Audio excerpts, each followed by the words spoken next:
shoot. I don't know whether this is going out or not. It says it is live on YouTube. Oops, sorry.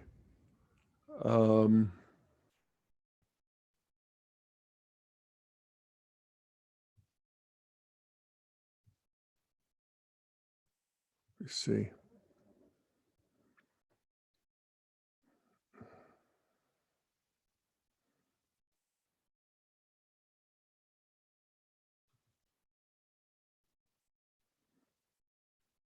Hang on one second. It looks like this is working now.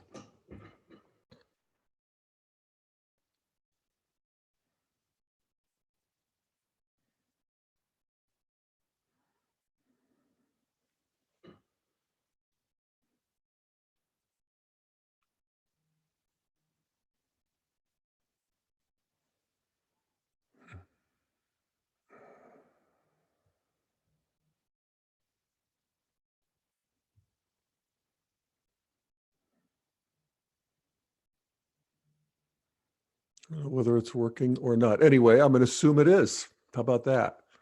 All right.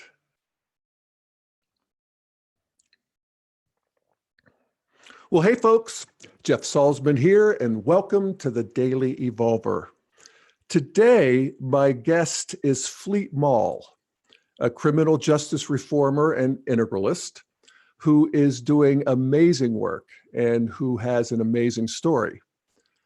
I've known Fleet since the early 2000s when he and I were both at Naropa University, which is the Buddhist university here in Boulder, founded by the Tibetan Buddhist teacher Chogyam Trungpa. I was a student in the Masters of Divinity program, and Fleet was on the Naropa faculty. And I remember how powerful Fleet was as a teacher in this contemplative tradition, and how beautifully he transmitted that elegant precision, that spaciousness that I so identify with the Trungpa tradition. And Fleet was also a bit of a rock star because of his amazing backstory. It turns out that Fleet had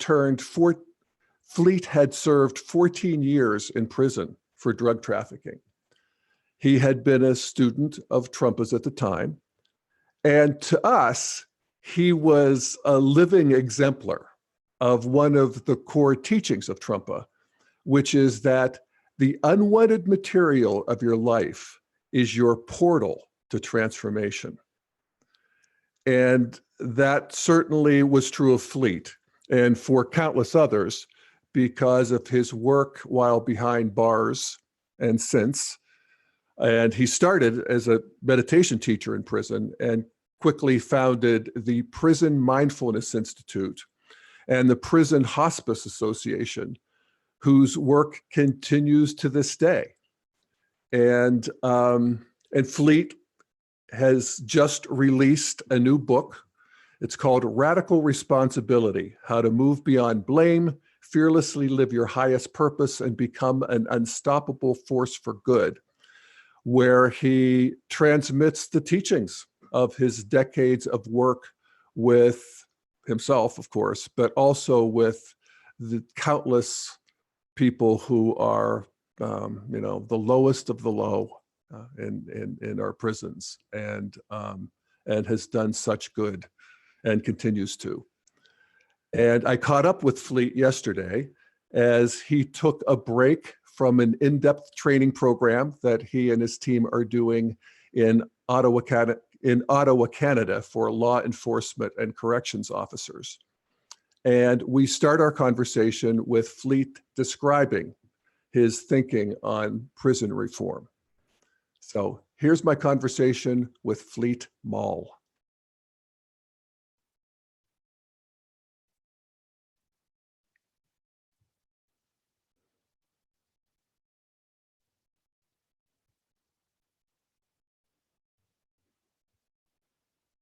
Well, one of the reasons that I'm still very, very involved in prison work, it's a huge part of my life. In fact, now it's not really even just prison work, it's the whole criminal justice system and working with public safety professionals.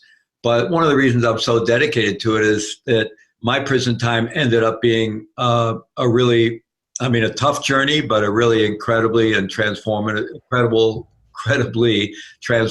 journey for me.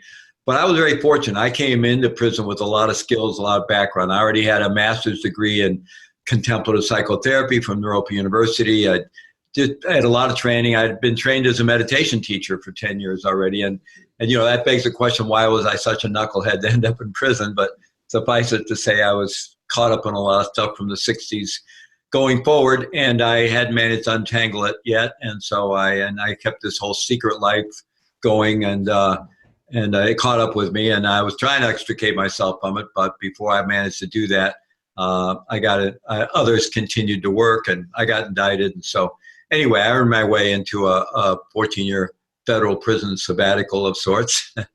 And it was a tough time, but it was a really incredibly powerful journey for me. And it really turned my life around from the minute I got locked up, because what really initially hit me was that my son was 9 years old and he was going to grow up without a dad now. And facing what I'd done to him and all the incredibly selfish decisions I'd made along the way, I just became radically motivated to get rid of all the negativity in my life and try to do something with my time to leave a better legacy for my son than just his dad went to prison, or even his dad died in prison, because I had no surety that I would survive my prison time. And initially I thought I was going to serve 30 years.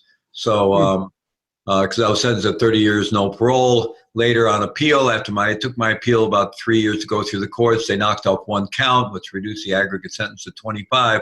But also by that time, I had learned that with the good time that you got under the old sentencing laws, I would have done 18 and a half on 30 and then 14 and a half on 25 if I stayed out of trouble.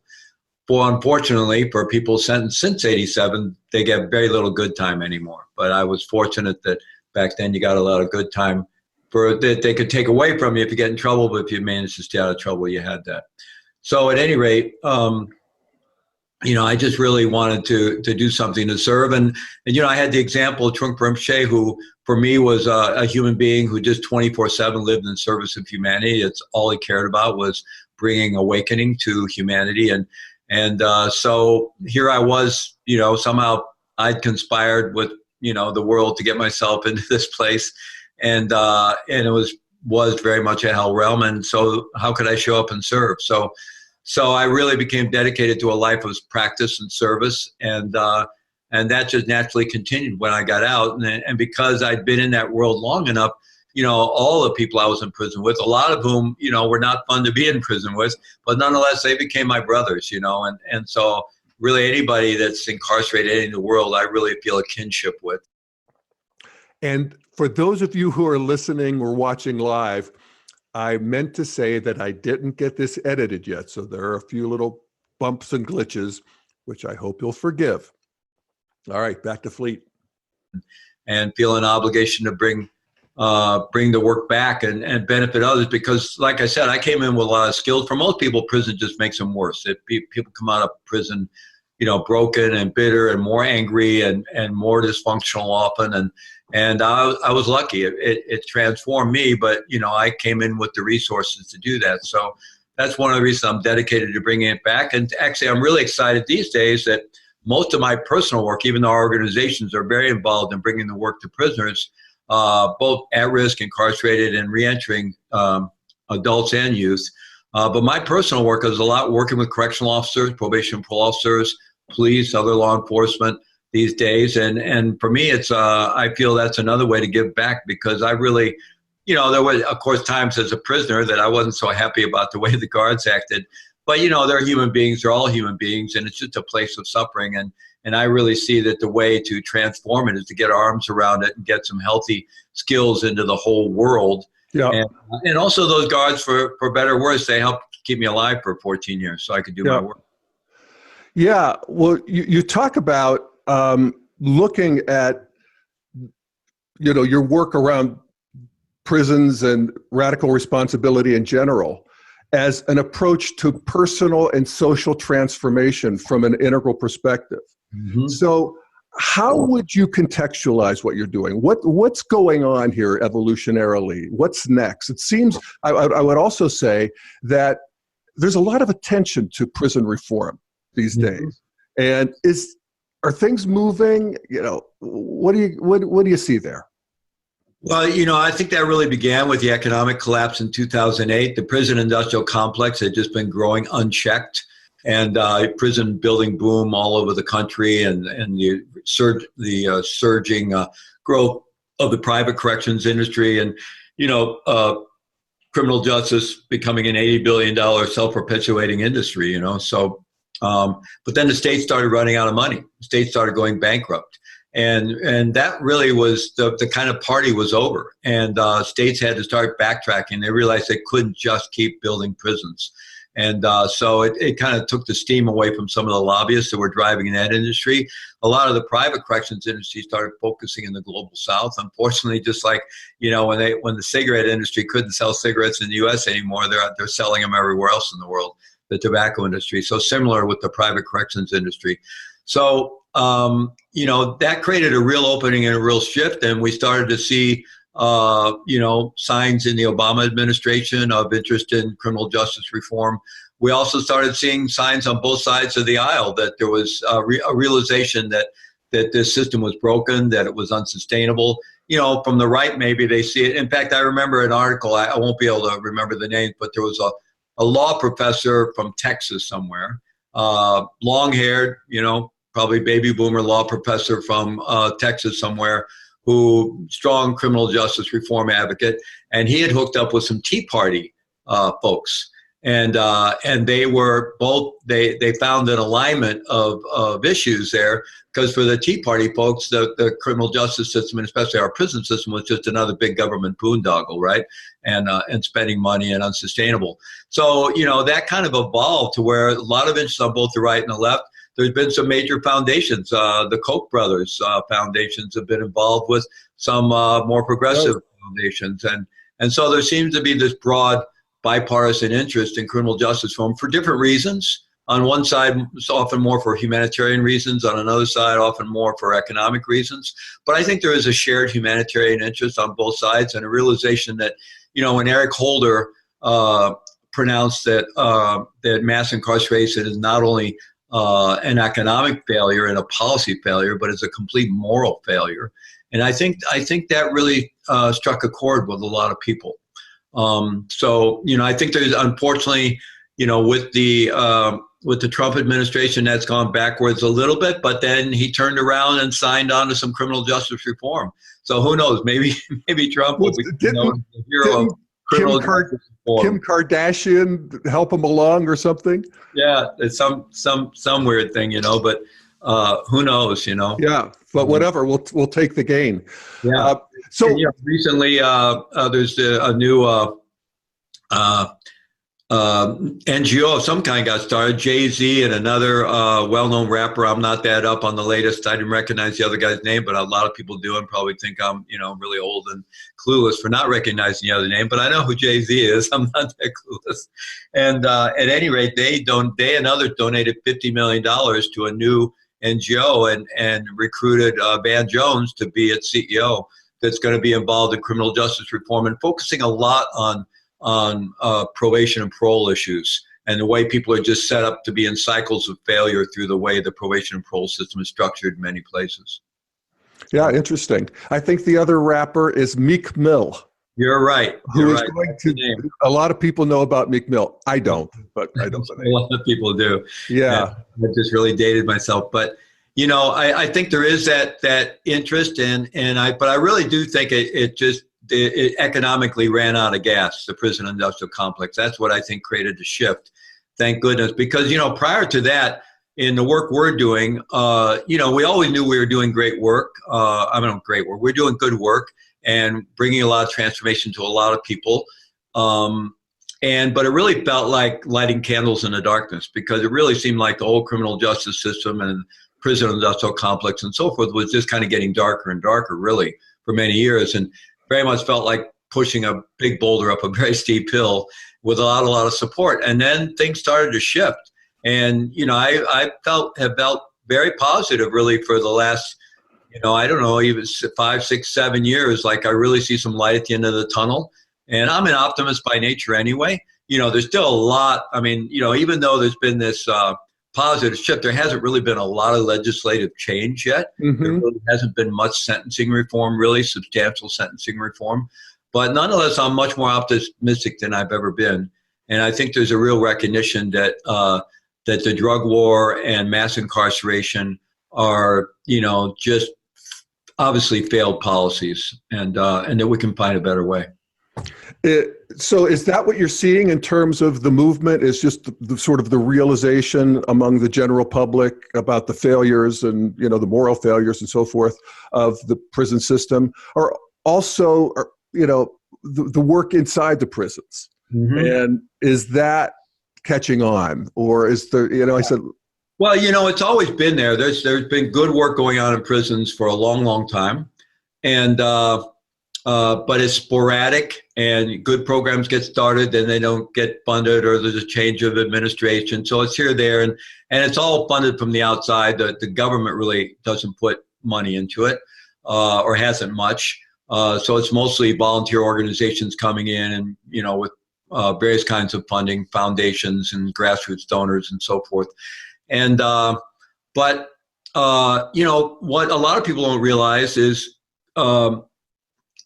criminal justice professionals and higher level prison administrators tend to be somewhat progressive. Now, it depends on how you look at that, because many of them may be politically on the right, but they're progressive in the sense that they're well educated, and they believe in doing something good. They believe they don't want to just run a lockup that's destructive. They're well educated. A lot of them have masters and doctorates, and they want to lead something that has value, right? And so they're, even though you get the media and the political forces often driving this tough on crime, lock them up, throw away the key kind of mentality, that's not really well, it's mixed, because there's a core middle management level within the criminal justice system, and prisons in particular, state and federal, local jails and so forth, that the guards that move up through the ranks of the guards and into becoming, lieutenants and captains, and that kind of middle management level, they tend to be, have pretty old school ideas, and have absorbed a lot of negativity, because the prison environment gets so polarized between the prisoners and the officials, the directional officers and so forth. They demonize each other. They create a lot of polarization. And so they carry the brunt of that. It's a chicken or the egg thing, who starts it, but it's kind of just a setup for it, right? And so they absorb a lot of that. And so they tend to have the more negative attitudes, right, towards prisoners. And they realize, people don't realize, we deal with the worst of the worst, and people don't really realize what these people are like that we have to deal with. But a lot of the higher level administrators are actually much more progressive and really want good programming. But they're kind of at the whims of the legislature and governors and, state and federal governments, and what gets funded and what doesn't get funded. Well, what's working, Fleet? I mean, when you talk about bringing transformation to people in prison, and I know you come from a contemplative, that your thing is the contemplative meditation teacher and so forth. Does that really work, or how does that work? What are the leverage points where you've seen people change, or something that's even scalable for the prison population?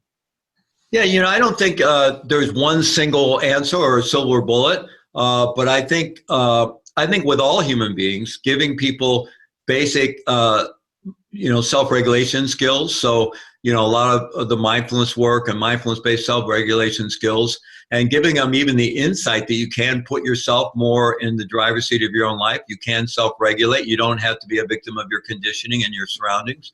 So getting that insight and those practices and some basic emotional intelligence learning to prisoners, I think, is incredibly effective. And, that's the basis of most of our prison programming. We call it mindfulness-based emotional intelligence programming, right? So that's what we're trying to give them choice. We don't preach to people. We're saying, we're giving you the skills that can create more choice for you. If you want to choose to become a more mindful drug dealer or bank robber, that's up to you. We don't recommend it. We think sooner or later you'll keep getting caught and you'll end back in these places.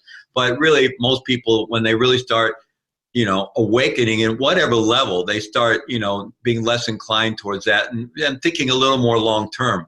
So yes, I think this basic mindfulness-based emotional intelligence training can go a long way. And then there's some of the specific mindfulness-based interventions that have more research behind them, like DBT, dialectical behavioral therapy, acceptance commitment therapy, ACT, mindfulness-based cognitive therapy, MBCT. These have been used a lot in prisons, and there's a lot of good research behind it, showing a lot of traction. There's a lot of people in prison who are involved in addiction of various kinds, and a lot of dual addiction, and a lot of depression, anxiety disorder, and addictions. And those interventions have been shown to be very effective in the outside world with those kinds of diagnoses and people struggling with those issues. And the research that's been done in prisons is very positive as well. So I think there's a lot of evidence that that some kind of mindfulness-based work and integrating it with emotional intelligence training and overall education is very effective. Now, one of the things that it kind of in my own journey, and one of the reasons that led me to a more integral approach, besides the fact that I was reading all of Ken's books in prison, but was in my own experience, as I began to create programs in the prison and do different things. So early on, I got a meditation group started in the prison chapel, and they weren't too wild about it, but I managed to get it done. And so we had a weekly group, and eventually twice a week. And I would just put posters up around the prison, and I'd show up twice a week, put the cushions out, and see who showed up, and work with people in that way. And I saw getting a little traction with some people. But early on, I remembered, a lot of the guys that came, if it was a nice day, they'd rather go out and play softball or do this or that. And I think, boy, this is going to be kind of tough in here. My fellow prisoners are a little bit on the, flaky side and this side. And then I had enough training to realize those kind of judgmental ideas weren't helpful. So I'm thinking, well, what is it about the way I'm offering or presenting it, right? And then at some point, I had the opportunity to bring someone in who was a Vipassana teacher who did a lot of work with 12-step work and had a model of teaching Vipassana meditation and kind of a little bit of hubris that'll work the whole 12 steps for you. Not just that's a good, 11th step, right? The 11th steps is about prayer and meditation. But at any rate, brought her in, got some people in the 12-step community there interested in the meditation group. So at that point, I had a group of people to kind of be doing participatory research with, myself and others who were doing both the meditation training and the 12-step work. Then we started the hospice work. We started the first hospice in a prison anywhere in the world that we're aware of in about 1987. And I recruited, the people into it as we started training. And not all of them, but many of them were involved in the 12-step work and the meditation class, the meditation group. So at that point, I had a group of people who were doing those three things, and the hospice work was incredibly transformative because, first of all, you're in a deep confrontation with your own mortality because you're caring for your fellow prisoners, some who are younger, some the same age, some older, who are dying, some of whom were very healthy, even in that prison. Most of them came from other prisons, but they were healthy, got sick and died, and you really could see that there but for the grace of whatever go you, right? And we actually had 2 hospice volunteers, healthy hospice volunteers, get sick and become hospice patients in that prison. And both of them were close friends of mine, and one of them became my hospice patient. So, you were really confronted with your own mortality, and then plus having the opportunity to really put somebody else's needs ahead of your own and that kind of service work. So that's all very transformative. So I had a group of people to be observing, and I was seeing a lot more traction with the people who had a meditation practice, were studying the Dharma, who were doing the 12-step work, and also involved in this kind of profound service, right? And then the last piece came in really when I was able to bring in this program that on the outside is called The Event. And a man who's one of my closest spiritual brothers now, Perna Steinitz, had inherited that training from somebody else. It goes way back. The kind of roots of it go back in the 70s and 80s. And at any rate, he had reached out to me because I was publishing some stuff in prison. He wanted to use it in his curriculum. So we got in touch. I learned about his training. So I get his newsletters. I thought seemed like very powerful work. So I convinced 2 of the psychologists in the prison, one that worked with the 12-step group and one that worked with our hospice group, to go out in the community and do the training because they just so happened they were going to offer the event in Springfield, Missouri, where this federal prison was. They did it and loved it. We managed to get it into the prison, and we did 4 of them during the last 3 years that I was there. It's amazing we got it in because it's very intense work. It's part of the radical responsibility model that we'll talk about in a moment comes from there. But it's an old school group process, very intense, can be very confrontational, involves deep rage work, deep grief work, and very intense work to do with convicts in prison. I mean, we were in there, each time we had 30 guys, and these guys were every kind of crime imaginable, shot callers from gangs, major heroin dealers, bank robbers, white collar criminals, everything, every ethnicity, and coming in and getting into rage holds with each other and triggering into, really go into their deepest rage and accessing all the childhood stuff, and very, very powerful work. And one of the insights out of this was every one I did out of the 30 prisoners, I would say 85 to 90% of them, once they were willing to reveal it, had gone through severe either physical, emotional, or sexual abuse as children, or all three, right? And most of them had never revealed or shared it with anybody until that, so the vast majority of people that end up in prison are basically programmed to go there, right? Right. Childhood experiences. But at any rate, so I recruited guys into that who were also involved in these other three things. And then we did 4 while I was there. So with graduates, I created a men's group. And these men who were involved in the meditation, the 12-step work, the hospice volunteering, and in this event training and this men's work, were not only transforming themselves, they became transformers of that environment. And the warden became so enamored of what was happening that he hired my friend Purna Steinitz as his executive coach. And after I left, brought Purna in to train all his executive staff, and then eventually the next level of management, the doctors, the nurses. This was the U.S. Medical Center for Federal Prisoners, the maximum security federal prison hospital. So, that's amazing. And some of these guys then went to other prisons and created amazing programs, right? So what I saw there was it's not just one thing. It's not just meditation, right? And it's addressing all these different levels, right? So, you could look at it from a 4 quadrants perspective, or you look at it from a lines of development or a stages development of, how we are getting these guys and really having them go through a deep process of transformation. So it wasn't just one thing. And that's one thing that really enamored me of this, taking a more integral approach, which has really influenced all of our prison work since then. Right. Yeah. Well, that's, an amazing story. And I'm just sort of stuck on the idea of you doing this kind of transformational training, because I've done it out of prison. Mm-hmm. And it's very challenging at any rate. Mm-hmm. And to do that in prisons, that's got to be just really, really, powerful. It was intense because you're confronting guys, and in each other's face and rage holes, and it's very physical, and then, at the end of the night, you got to go back to the unit with these guys. Mm-hmm. And hope one of these guys isn't, couldn't handle it, now wants to kill you. Yeah. Yeah. But you would see a shift, I'm assuming, that would be a permanent acquisition of development in these human beings, right? Absolutely. Really amazing shifts. They wouldn't go back, they wouldn't revert. Yeah. No. This was really lasting change. And, it's not easy. One of the criticisms of, all religious faith-based work in prison, right? People have often talked about jailhouse conversions, but does it last once they go back out? And of course, I think, even some of, evangelical Christianity is very strong in the prison environment. They consider that one of the mission fields, right, for that work.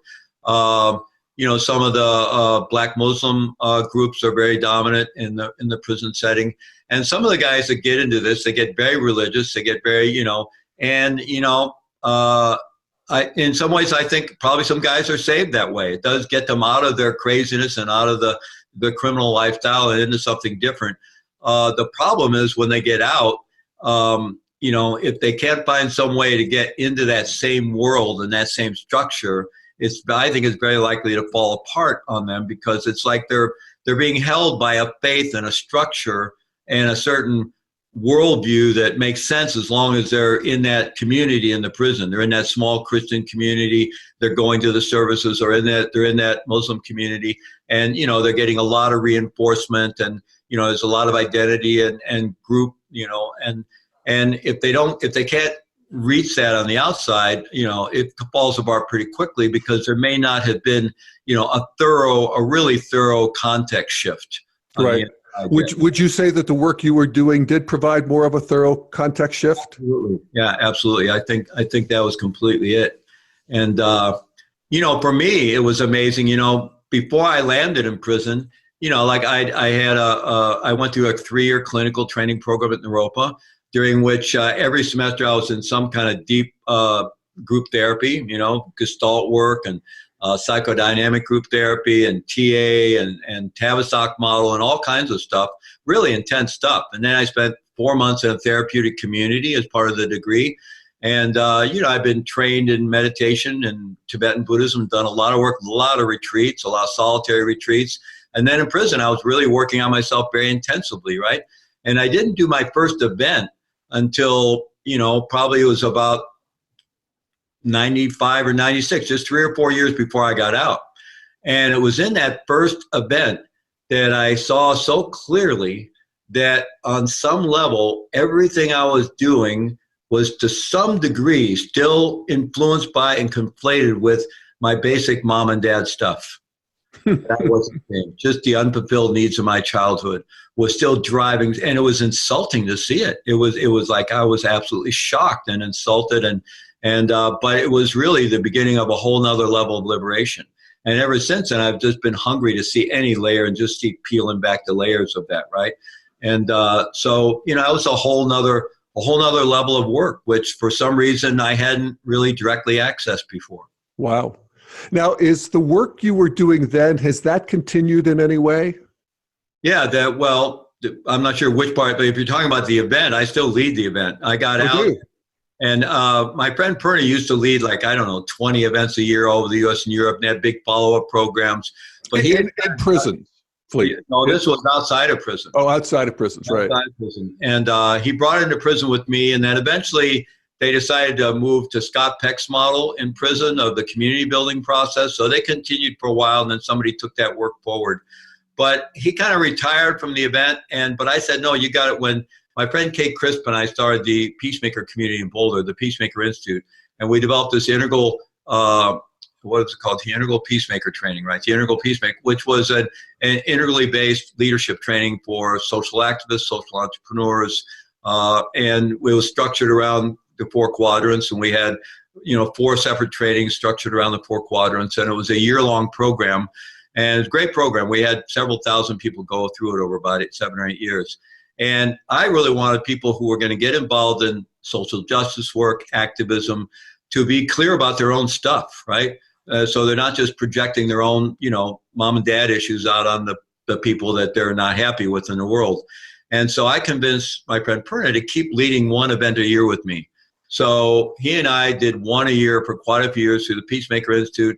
Then some of his students took it back over, and then they're running it. But he and I led it together. He finally retired again, and now I lead it with a student of his.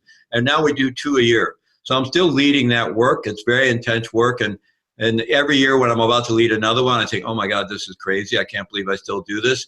But every time after I do it, I go, oh, I got to keep doing this work. Yep. Because in the event, we actually see that context shift happen for people.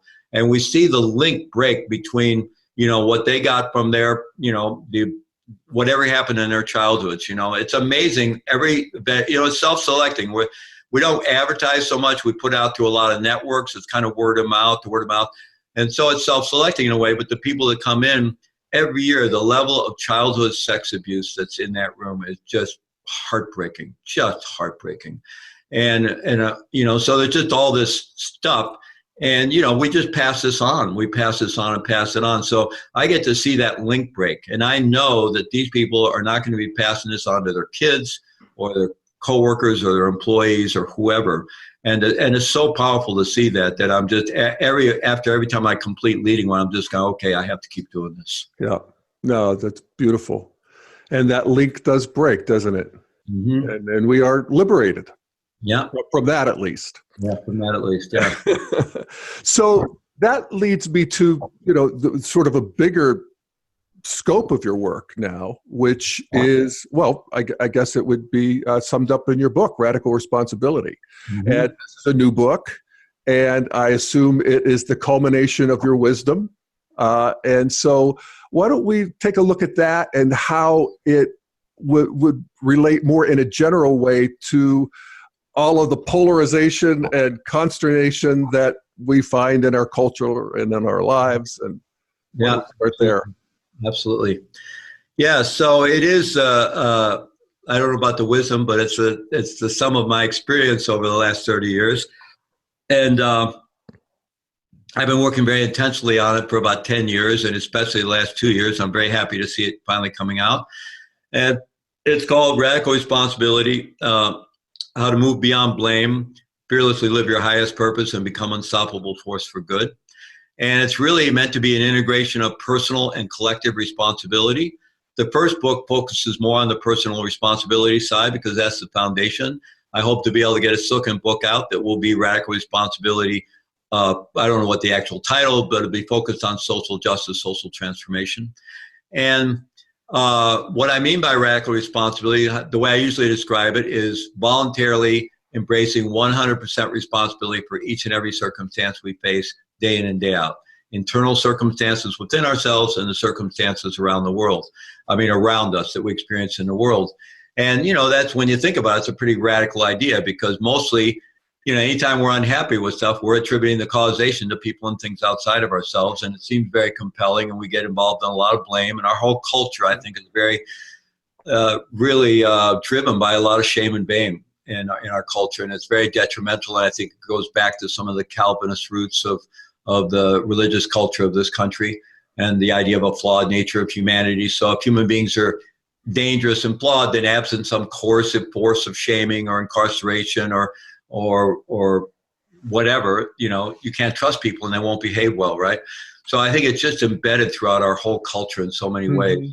And it's actually, if I could interrupt it, just one of the things I love so much about Trungpa's teaching of basic goodness. And this idea that, no, we are not fallen. We are not flawed. We are basically good. We have a basic goodness. And there is a rising sun. And it was always so encouraging and inspiring. It's like, it's the good news. It's really, the gospel sometimes translated as the good news, right? So the good news is that, there's nothing wrong with us.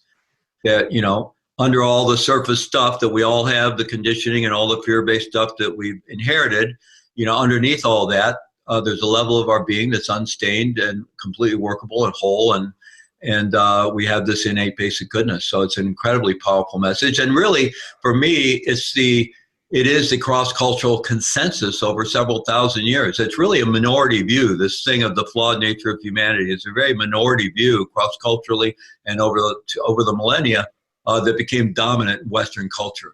And so the first chapter in Radical Responsibility is called "There's Nothing Wrong with It," and it's about just making the case for basic goodness. So the book is really structured around understanding the human condition, that we are set up to live a fear and survival based life.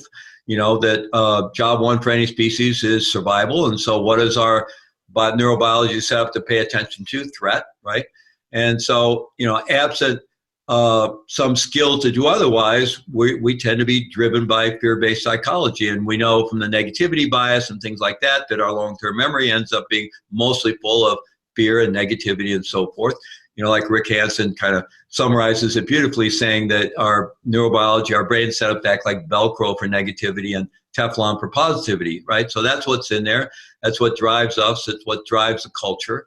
But we're also hardwired. We now know from modern neuroscience, we're also hardwired for altruism, for compassion, for kindness.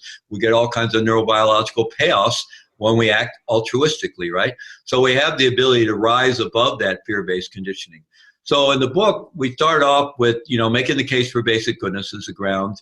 Then there's a chapter on mindfulness as core path and part of the foundation for embracing radical responsibility. And then a chapter on emotional intelligence. So that's all kind of the foundation, right?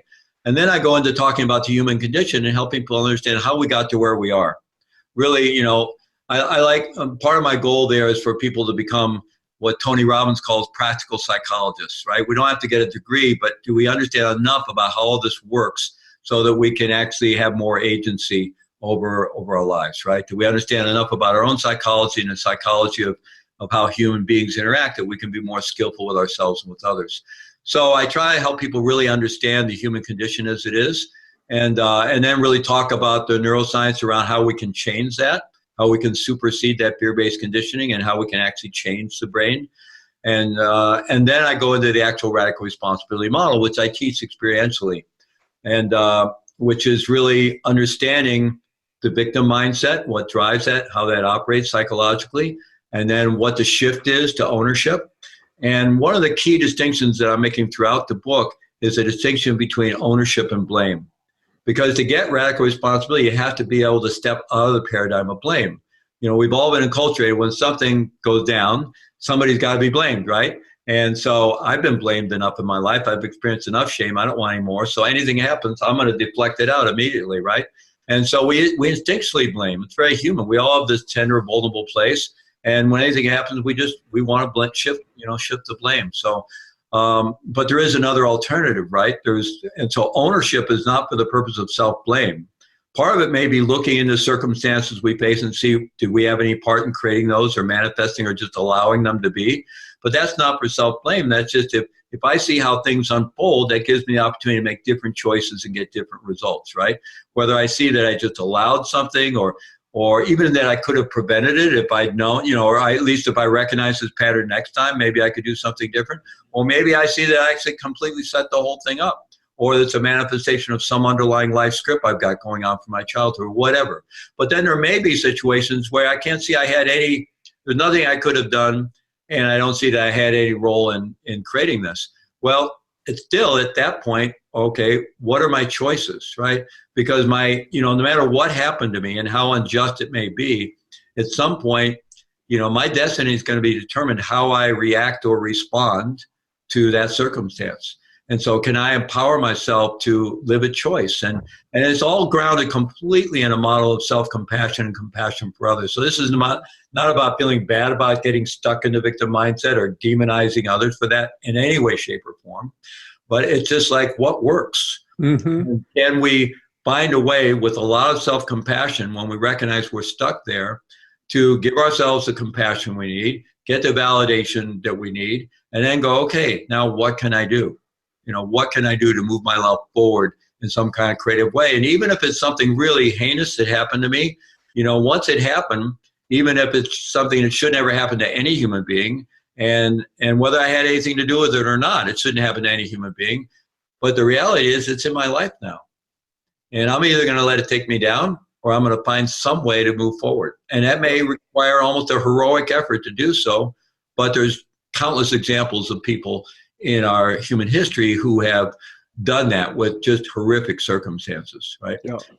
No, it's amazing. We do this with all the garden variety stuff all day long. So where we begin practicing with this stuff is recognizing moment to moment how we're constantly going into that, giving our power away by moving into that victim mindset, which is really the key distinction there. Is if I'm convinced, if I'm upset, I'm convinced it's Jeff Salzman's fault, right? And, we had a breakdown in an agreement or something, and I'm really upset and I'm pissed off and it's all your fault. I just put you in charge of my internal state because I can't control Jeff Salzman, I don't think. Right. And so, if I'm really convinced that I'm upset and it's because of what you're doing, then I just put you in charge of my internal state. We do it all the time with everything, but it just doesn't make sense. And there is another way. Well, it's interesting to me because, I focus a lot on this, even in the Daily Evolver and in integral practice in general, because even using the basic integral theory, Fleet, of moving from first tier, which is the first 6 stages of development, to second tier, which is the beginning of the integral stages of development, one of the shifts there is that we move from, call it what you will, a fear operating system, to a love operating system, a creativity operating system. And so this move to deconstruct this fear that is, as you say, it's just the more you look, the more you see, the more pervasive it is, the more it runs you from, your childhood. And all of the things that you're talking about is basically a deconstruction of that to liberate us into a more loving operating system.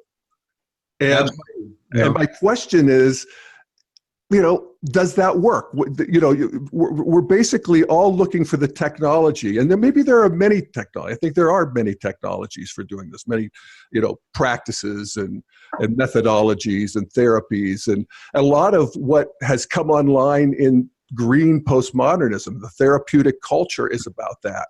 Mm-hmm. And then I would say, if I may, that the what's happening at Naropa, and what happened with the Shambhala and this encounter of Western psychology and Eastern mysticism or Eastern meditation has been tremendously fruitful at getting at these deep structures and liberating them, onion skin by onion skin.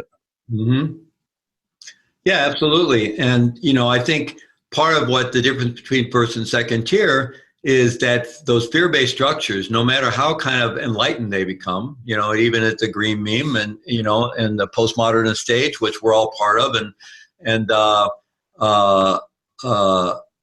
people that think like you and I do in this very much larger movement. But nonetheless, that the underlying fear-based structures drive that I'm right quality of all the first tier memes, right? So even at the green meme postmodernist level, there's a very strong identification about being right, which is driving, I think, the very untoward extremes of it. One of the distinctions in the radical responsibility model, we talk about living either in a drama zone or in the empowerment zone, right? And that's that fundamental shift towards ownership, right? Towards radical responsibility. And so for the characteristic behaviors of being in the drama zone are blaming others, resentment, holding on to resentments, justifying our own behaviors to ourselves and others, shaming ourselves and others, and then being right. And being right is really one of the really big ones because it's so wrapped into our identity, right? And so I think those, that's the issue at first tier, even though there's some wonderful work that's been done, that there's something about, there's almost a naivete still about the human condition. And there's a naivete about what Trungpa Rinpoche called spiritual materialism. That the power, we don't realize what we're up against, what a formidable foe our fear-based conditioning is, and psychologically, if you want to call it the ego or whatever you want to call, but it's this construct of fear and survival-based that will co-opt anything to its own ends, including the most progressive political philosophies and the therapeutic culture and all the the world of inclusivity and diversity and all these wonderful things that really started with the 60s and have emerged into this, postmodernist green meme structure, but is now evolving towards it being dominated by this I'm right and the weaponization of all these ideas, and again being co-opted by the basic blame and shame culture in the US, which is still driven us by this Calvinist ideology. And we now have kind of an extreme left that's just as extreme as the religious right, and it's just as religious.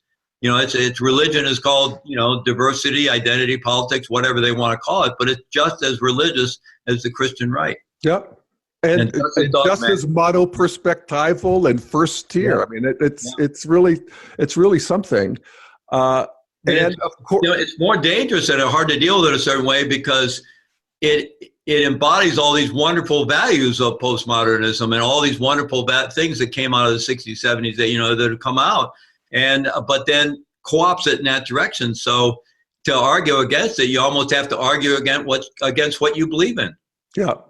Well, yeah, and it is taken those, and I actually, to give woke culture, if you will, credit, it takes it further so that we can actually continue to see deeper into the karmas that are animating our culture. Well, and that's a very enlightened view of it. Well, so, I mean, there's more to see. Yeah, well, you have to see the prison before you can find your way out, right? You have to see the bars. So, yeah, we are seeing a whole nother structural element of culture, and it is a stepping stone to the second tier, and to we have to go to these excesses before we get to those tipping points. And in a broad sense, I have no real worry about that. I worry sometimes about things getting churned up in the wake in the meantime.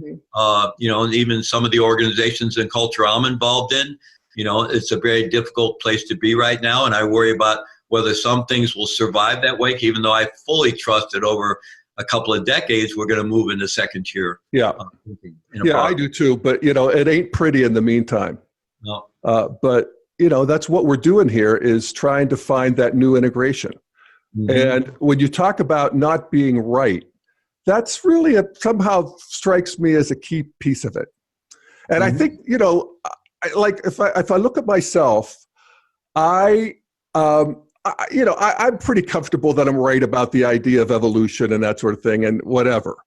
But in terms of the ideologies at play in the culture, I don't know anymore. Mm-hmm. I tend to believe the last person I talked to, in a way. I went to this, I was invited to this discussion group where we were looking at Colorado politics and the liberal and the conservative views. This was back when we were having our governor's election and so forth. I guess it was November. And, so we had the conservatives pushing the, conservative, positions and all of the stuff on the ballot. And we had the people on the right and on the left. And I found myself believing the last one that I listened to. I don't know. Was I a socialist? Yes. Was I a libertarian? Yes. Sure. I feel like that's in a way progress because I'm dropping some of the contractions around ideologies that have, I've lived with all my life. I think I'm having a similar experience. I read pretty broadly, right and left centrist, and a lot of books and podcasts and different things. And, I find a lot of agreement with a lot of things. I find, the further you go out to the extreme, the less agreement I find. But, where as long as people in a realm of thoughtful, reflective, kind of looking at issues, I find a lot of things to agree with in these different areas. And the last one I read, especially if it's an intelligent, well-argued thing, I'm going to tend to be strongly influenced by that. And I do think it's a good thing. And I think that's one of the problems we have politically now is that we've somehow got this winner take all culture, which dominates all the landscape of it dominates the corporate world, it dominates sports, it dominates everything, right? Everything goes to the winner. And so in politics, they have this idea, like if the people that want, Bernie to be president or something, or Senator Warren or something, that if they could win, then they would get their way with everything. We could just shove that agenda down the whole country's throat, and we'd win. And that's so naive to think that you have to find some way to get some middle swath of the country on board with some compromise that we can move forward as a people. I mean, if you try to shove an agenda right or left down the other side, it's just going to come back, and it doesn't make sense anyway, because nobody's agenda is that right. Right. Nobody's agenda is that right. And so, that's one of the reasons I've been, cogitating on this for a long time, because I've been so frustrated with the polarization of the left and right. And even in my work in the criminal justice system, it's like when I go into prisons, I want the prisoners to get, and they do get because it's who I am, that I get that most of them were programmed to end up there, that they've experienced tremendous injustice in their lives and abuse and neglect, and the criminal justice system has incredible injustice built into it. And it's incredibly racist, whether by default or by design. The impact is incredibly racist. And I want them to get that. I get that, and that I have a lot of empathy and compassion. Actually, it breaks my heart to see all the people that are in prison. So I want them to get that. I also want them to get that their only ticket out is to start owning the choices they're making right now today. And that's their life in prison and outside of prison is going to be determined by nothing other than that. No matter if even people can go out and change the laws, that's not really going to affect their life that much. What's going to affect their life if they start taking ownership for, their destiny by the choices they're making. And if they want to go out and become an activist, great. Get yourself educated, get your butt out of prison and go out there and change the world. But sitting around with all your justifications and, it's not going to take you anywhere, but it's going to keep you coming back. So it's that dual message that, of course, the left cause isn't going to, yes, of course, we want to keep trying to work, make the playing field as equal as we possibly can and deal with all the injustices and create as much equal opportunity as we can. and at the same time, it requires personal responsibilities, both. And this idea, of we don't want to hear anything about. I was actually at a meeting at a meditation, community that I'm part of that's been totally taken over, at least this local community, by this, extreme wave of the green mean postmodernist stuff. And I brought up this a little bit in a community dialogue. And the one guy spoke up and said, you can't use the word personal responsibility here. This is very triggering for us. He talked about I can't remember there was a law passed, a particular one that used that language. And, personal responsibility has just been used as a hammer to beat down the people, and so he literally said, we cannot use that language in here, personal responsibility, And it's like, yeah. So it's both. We need personal responsibility and we need collective responsibility. We need them both if we're going to get anywhere. Well, it's interesting to me, as you say this, Fleet, that one of the ways to get to that ownership thing that you have done, it seems to me, in your work, has been to have people fully feel their victimization. Absolutely. Isn't that something? That's the way I lead them through this process. I just led this process yesterday with a group of correctional officers and probation and parole officers in London, Ontario. And so the way it's a 10-week program. They had a full day of training that I did about 10 weeks ago. And then they have 8 2-hour sessions, community practice groups, we call them, over 8 weeks, led by local facilitators we've recruited and trained. And this one probation and parole group was really kind of a tough group. They had this there was a couple of people that were very negative, and the correctional culture tends to get very negative. Of course, you got people running around in their reptilian brain all day, right? Hypervigilance. And so what do they, big drama triangle going on between the ears. So what do they create with each other? A lot of drama and negativity. And then they all complain about how negative their culture is, right? And that they're victimized by the negative culture they're in. And I often look at them and go, well, who's creating this negative culture? But at any rate, this particular group was really, a lot of that going on. And in the morning part, we were in a circle and they were talking about, and it was just so negative. And I was sitting observing it going, boy, they're going to love it when I go through the radical responsibility thing after lunch, right? But after lunch, I took them through this process. They're in pairs, and I asked them to identify a time when they really felt victimized in their adult life, but not something where there was a huge violation, but more kind of garden variety, but something where they were outraged, somebody took advantage of them, broke a trust, whatever, something at work or in their life, but something at the time they were outraged and felt incredibly. And so I asked them to go back to that and as if it just happened and tell their partner that story. And I give them 3 minutes to convince their partner of their victimization. And I try to pump them up to get them into as much as go full blown into the victim mindset. And your job is to turn your partner into your rescuer on Cartman's drama triangle with the persecutor, rescuer, victim triangulation.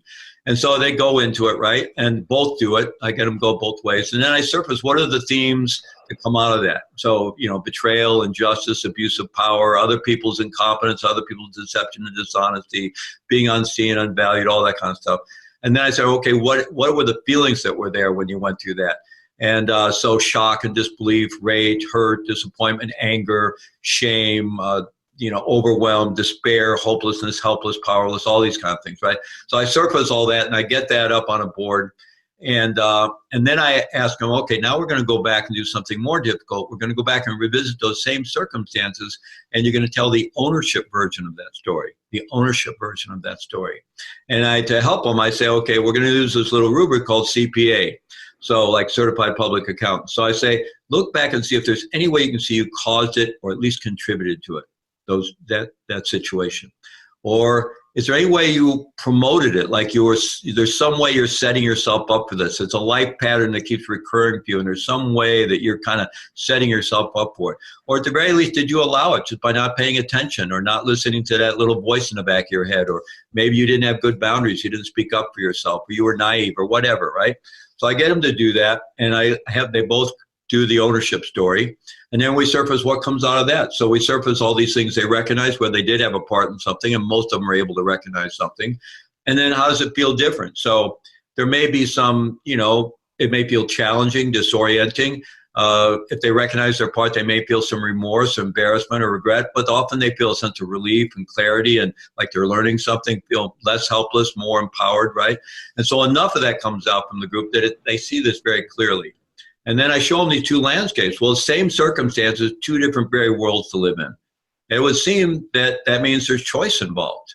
And I keep going back. I let them argue about it. I really try to make it really experiential. And then I get where they agree that there's choice involved, at least at some point.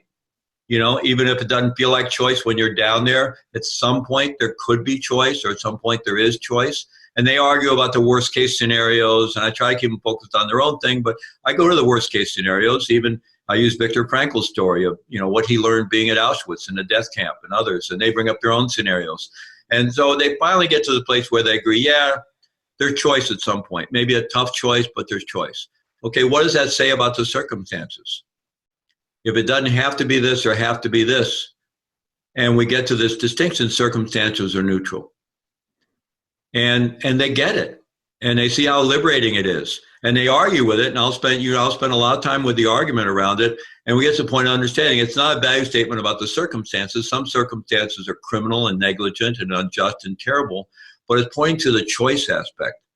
That regardless of what the circumstance is, we do have some choice about where we're going to live vis-a-vis that. It may be a tough choice around really tough circumstances, but there's still choice. And watching this same group that spent all morning just being like childish victims in the room, it was really kind of embarrassing. Not all of them, but a group of them. And then to watch their eyes and see them getting it, and then see them kind of not wanting to get it, you know, but then getting it. Really?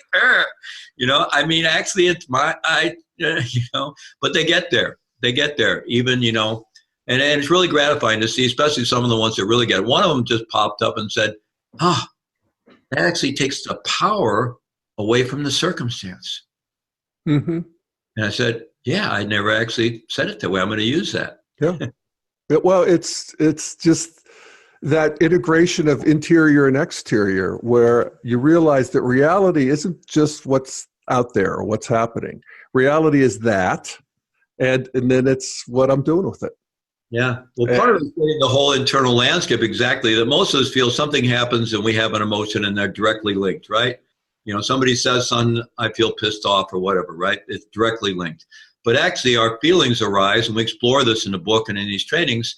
Our feelings actually arise in relation to the perception of met or unmet needs, right? So when our needs for food, warmth, shelter, love, you know, connection, autonomy, respect, creative expression, whatever, our basic human needs, when they're met, we have all the warm and fuzzy emotions, right? When we perceive they're being met. If I perceive my needs are not being met or they're threatened in some way, then I have all the challenging emotions, right? Fear, anxiety, anger, envy, hatred, jealousy, what have you. And it's based on my perception that my needs are threatened or not being met. And then I ask them, so are our perceptions always accurate? Most people realize, no, they're not always accurate. Sometimes we completely misperceive things, but at the very least, our perceptions are, you know, a limited read on a limited set of data. Something happens, we immediately start telling ourselves a story, and based on our conditioning experience, we start adding meaning, and we develop an assumption, and we narrow our field of vision, and we find the data to make that into a conclusion and into a belief. And you know, so that whole field of perception is between external stimuli and a feeling. And once we realize that and see that, you know, the bad news is I don't get to blame my feelings on other people and situations anymore. But the good news is if there is this whole internal landscape, that's something I can do something with. I can check out my perceptions. And then if I see if there is, in reality, there are some needs that are challenged, well, is that the only way I can get those needs met?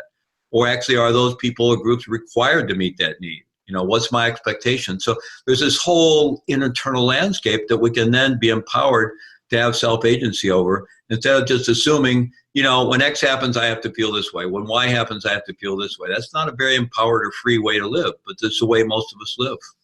And then we identify, like any normal human being would feel that way. And of course, I'll have to do this anonymously.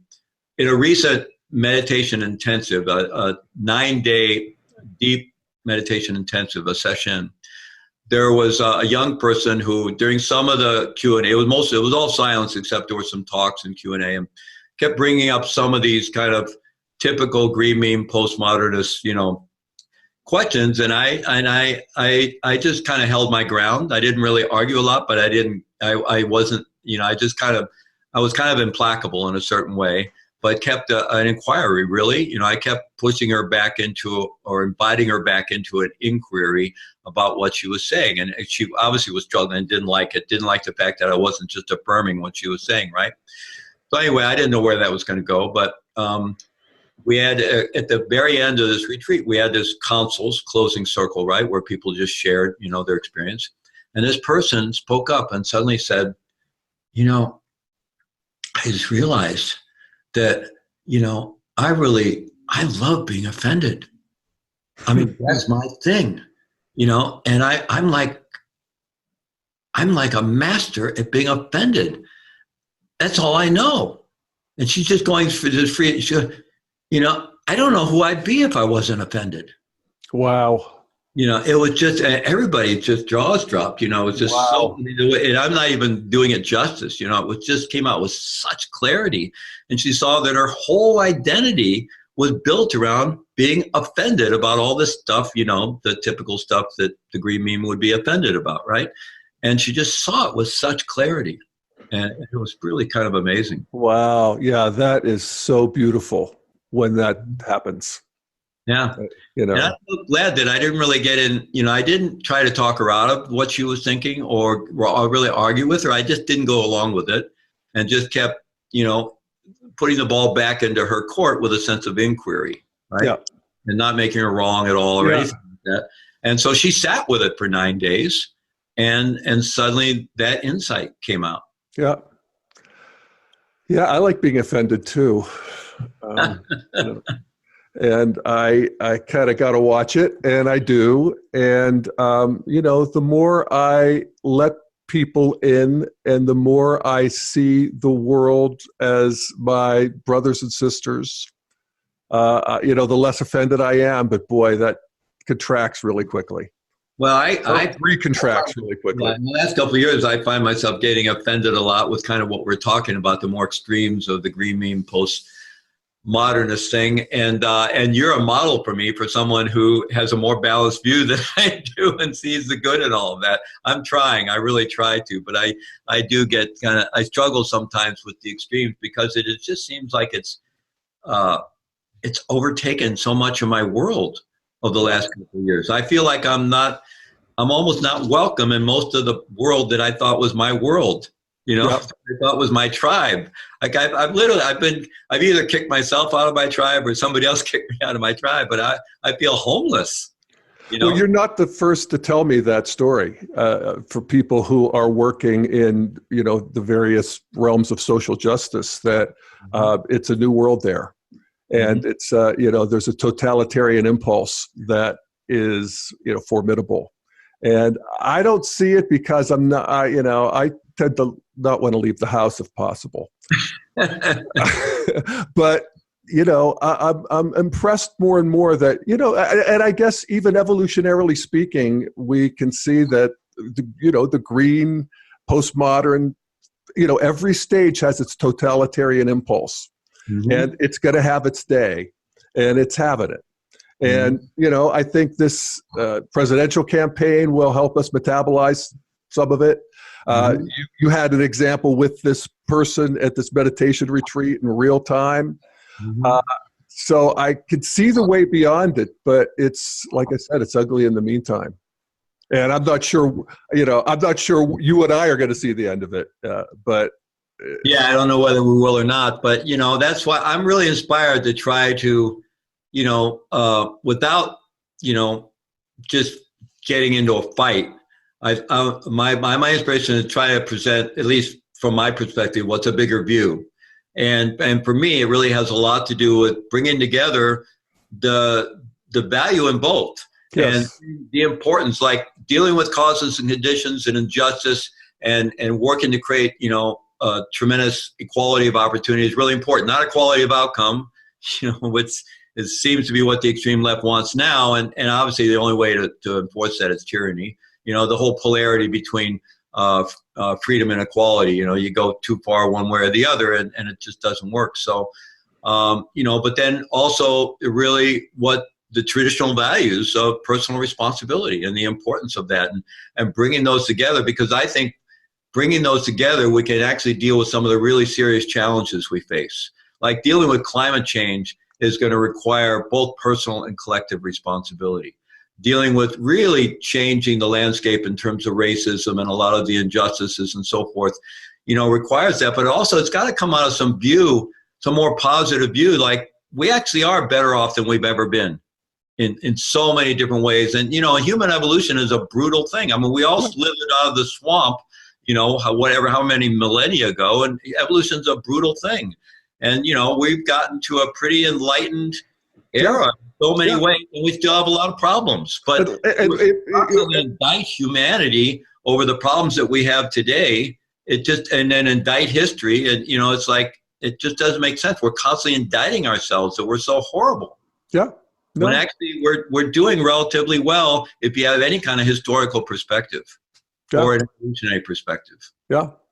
Yeah, I often think that collectively we allow ourselves to do self-condemnation in a way that we have learned not to do with ourselves individually because we've been through therapy. Yeah. But collectively, we could still beat the shit out of us. Yeah, that's a great insight. Yeah, we haven't made that leap we haven't done it collectively yet. The collective self-compassion. Yeah, exactly. Wow. So what else might we put on the table here, Fleet? I think we're winding down time-wise, but I don't want to leave anything out. Yeah, I had a thought earlier. There was a thread we were on. I was going to say something, and it kind of went into the ether. One of the things that I'm really happy about in terms of the secular mindfulness movement, that some people get worried and sometimes that this is mindfulness light or Buddhism light or Dharma light or something, and of course there's all that, but I'm actually really happy about the fact that we're realizing societally that giving human beings some basic tools for self-regulation and some information about how all this functions and how we can better regulate it, and then some basic tools about understanding better how to communicate with each other, So this integration, some kind of integration of mindfulness with emotional intelligence or social emotional learning is really getting traction in our society. Yeah, it really is. I agree. And it's, basically developing a witness consciousness in a way where we can see instead of just be ourselves. And, when you have that ability to see yourself, the question becomes who's seeing? Exactly. And it's this bigger Jeff. Yeah. That is, and the beat goes on, but that is the leverage point that we're at right now, particularly at the the further we take that inquiry, the further it takes us out of, the multiple perspectival approach, and it really starts to take us into second tier and so forth, and it just opens things up so much. And I think that's one of the issues now that, at that time at Naropa, when we were both there, it was a very rich time for me. I was teaching, 3 classes a semester, and they all involved, what do we call it when the people go out and do work in the community? They all call, all the students were having to do projects out in the community, and they were like my laboratories for experimenting with all these different threads and all these different modalities. So it was very rich. And I was very involved with this. One of the things I was very involved with there was the degree in engaged Buddhism. And that was in the same department with the MDiv degree that you did. And so, there's a very rich tradition of socially engaged Buddhism and socially engaged spirituality from other traditions like Dorothy Day and others that is very different from this current extremes of the social justice movement. Yeah. Because not about making other people wrong. And it really honors, I've been deeply involved as well as in the Shamal tradition, also in the Zen peacemakers. And the basic tenets of that approach are not knowing, bearing witness, and then loving action or compassionate action. So that quality of not knowing, is the opposite of being right? So that quality of not knowing is so missing in the world of social justice and activism because it's all about knowing and all about being right. And even I find among many young Buddhists who are socially active, they almost they talk about the baby boomers and the socially engaged Buddhism as being out of touch, and this idea that us versus them is not a good thing. They just say that us versus them thing to shut us down. We need more us versus them, and it's a war, and we got to fight the war. I mean, and they still try to couch that within that somewhere in the Dharma. I mean, there are profound teachings not only in the Buddha Dharma, but in other contemplative spiritual traditions that provide a contemplative ground and a contemplative view, a lot of which has to do with letting go of identity and letting go of being right, and letting go of polarizations that actually allow us to find the wisdom-based actions that can move us all forward, right? Yep. And the perspective of the Zen Peacemaker work is if you can, to the extent that you can get out of your fixed ideas about yourself and others, right? Get out of all the knowing to whatever degree into some quality of not knowing, which means you're in beginner's mind or only don't know mind, or you're just in an open mind where you can actually freshly see the data. And then you let yourself be touched by reality as it is, and you bear witness to that, then what naturally arises, and people have been discovering this for 1,000 years, what naturally arises out of that is wisdom-based actions that are related to what is. They don't come from an agenda, they don't come from an ideology, because of basic goodness. When basic goodness contacts reality, you get wisdom. And you get the wisdom of reality, or the wisdom of what is. And, we have so many wonderful spiritual traditions around this, and there's a whole development from the 60s forward into, at least up into the 90s, of engaged Buddhism in this country, and both in Asia and the West. And it's all being just kind of tossed aside and almost ridiculed as being ineffective. Really? And I think that's really a loss, tremendous loss. Yeah, you were talking about how you would be doing a volume 2 of Radical Responsibility that would be more collective and more, directed to the social justice movement. Is this what you would be talking about? Is this where you Absolutely. Absolutely. Even in the second to last chapter in Radical Responsibility is about accessing the heart mind. And I kind of get there through the whole book of weaving through how we can understand enough about our own neurobiology and some of the current things around interpersonal neurobiology, Dan Siegel's work and others' work, that we begin to understand that by developing a profound inner awareness and interoceptive awareness of the inner landscape of our body, that internal awareness is not only very nurturing for us and holds us and heals a lot of trauma and taps us into an abiding presence where we actually feel embodied and grounded, and others are going to experience as more present and available. And we now know neurobiologically that the neural pathways involved with that internal perception or interoception are also connected to our ability to attune with others and to create intimacy with others, right? And so, and we kind of have the in terms of our brain, we have the body brain that's operating all the systems, right? And then we have, maybe our, if you think of the bottom-up brain, which is a very conditioned and programmed brain, and there's a top-down brain, which is more conscious in our ability to, to make clear decisions. But then beyond that, we have what I'm calling the heart mind, which is not just encapsulated by the skin, but it's the mind that includes others. It's the mind of we, or what Dan Siegel calls the mui, right? You join the me, it's that heart mind. And that heart mind has been what the contemplatives have been pointing to forever. And for me, that can be the basis of doing really powerful social change work, and real social justice is going to be grounded in that. Yep. I mean, you won't find anybody more willing to speak truth to power than Dorothy Day. But Dorothy Day was also a contemplative and influenced by Peter Morin, who was a profound contemplative, right?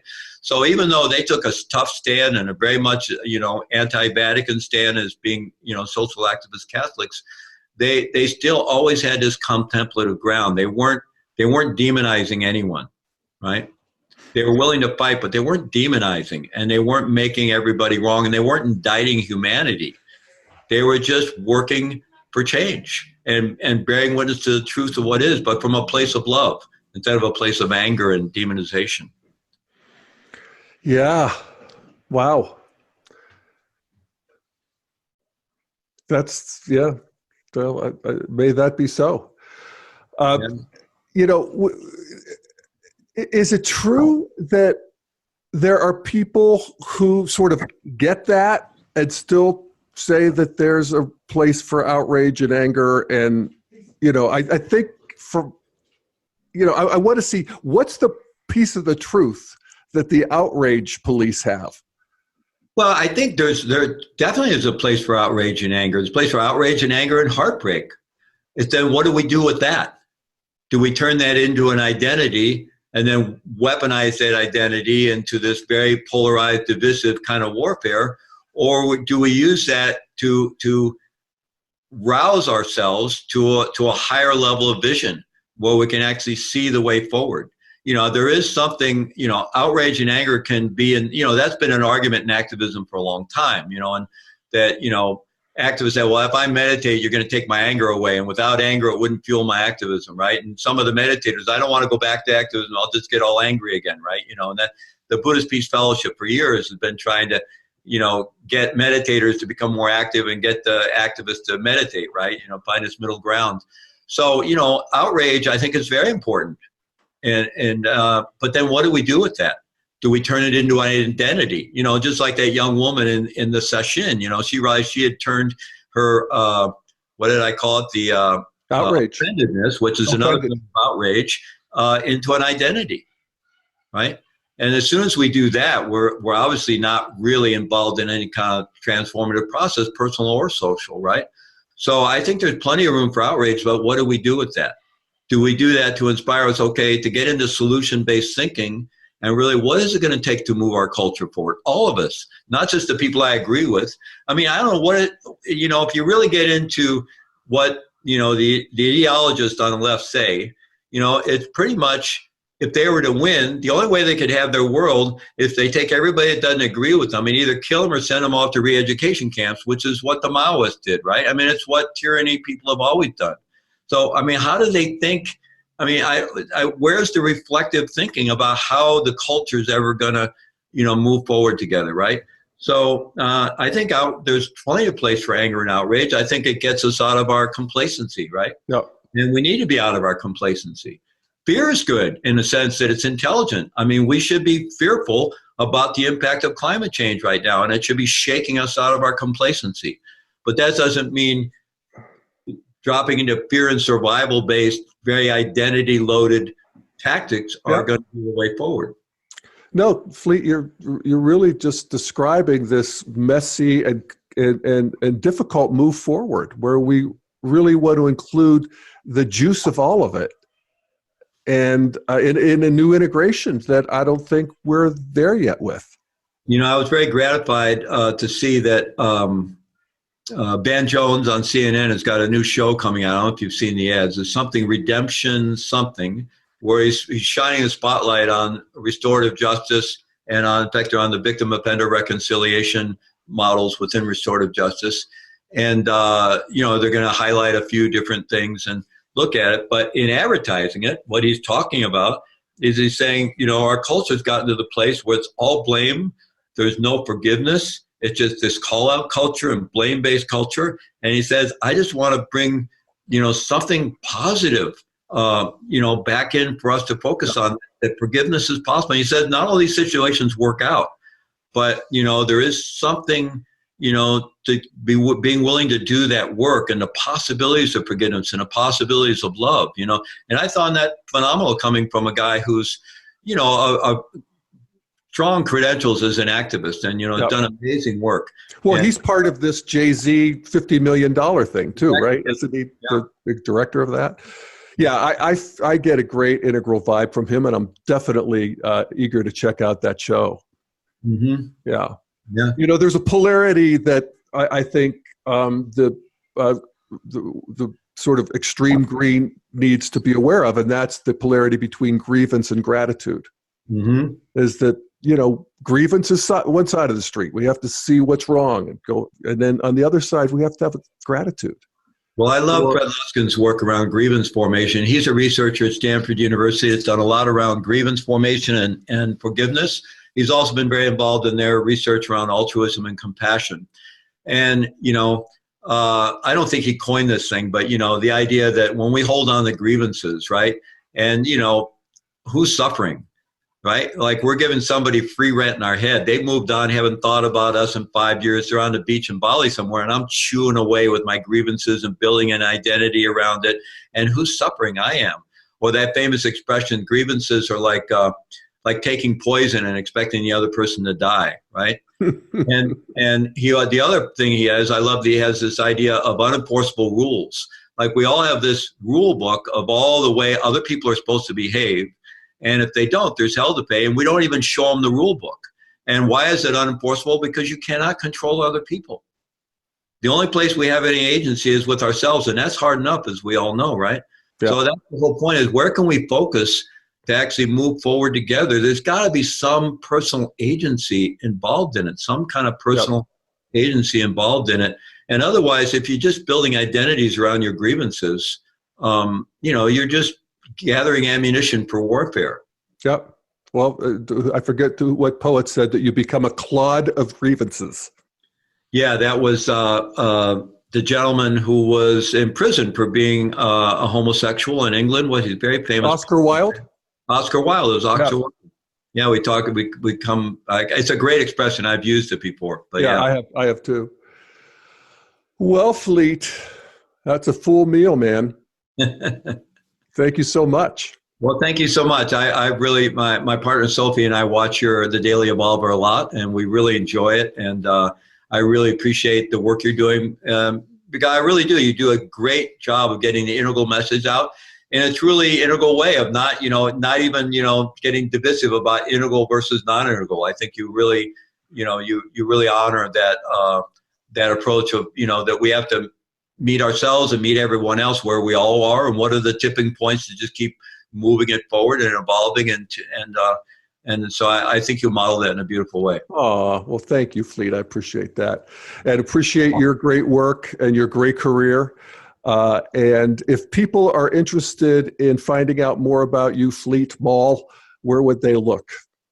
Well, I think the first place would be to check out the book, which is at radicalresponsibilitybook.com, because we have this great offer happening right now. I have a online radical responsibility course that's built on an actual live training, and it usually sells for $397, and hundreds of people have, just found it very life-changing.